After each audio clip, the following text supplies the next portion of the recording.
Bienvenue tout le monde et bienvenue à lundi de la Shonara où on discute des lois de la Shonara tous les lundis.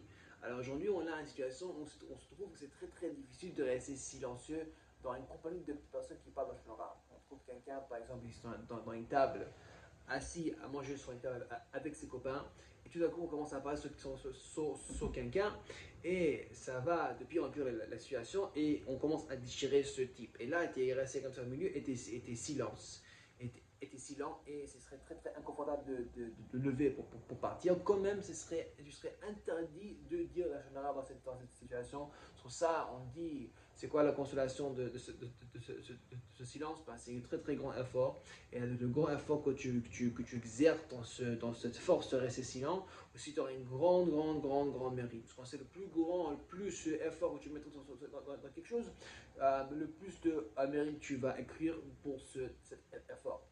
Et par rapport avec ça, par rapport à la Shonara, c'est mieux, comme dit la Mishnah dans Meseret Idiot, c'est mieux d'être considéré comme un imbécile, un buffoon, un fool dans les yeux de l'homme toute sa vie que d'être considéré comme un rachat, un méchant dans les yeux d'Hachem, même pour un seul moment. Comment c'est fort de pouvoir rester sinon garder notre force dans ces moments qui sont très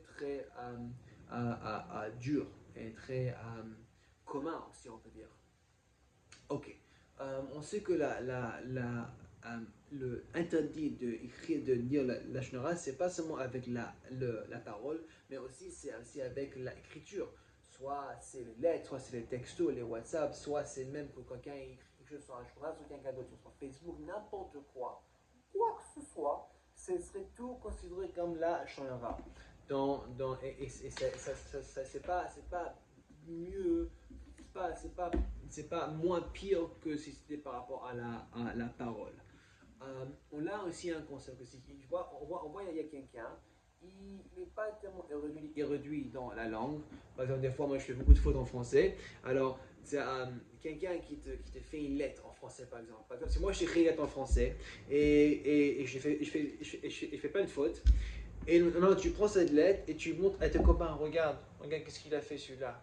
T'as vu.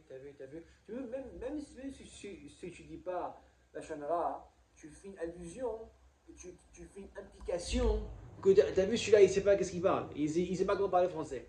Alors dans ce cas, ce serait considéré comme un chanra, même si t'as rien dit. Juste, on voit ce que c'est ce que tu es en train de faire.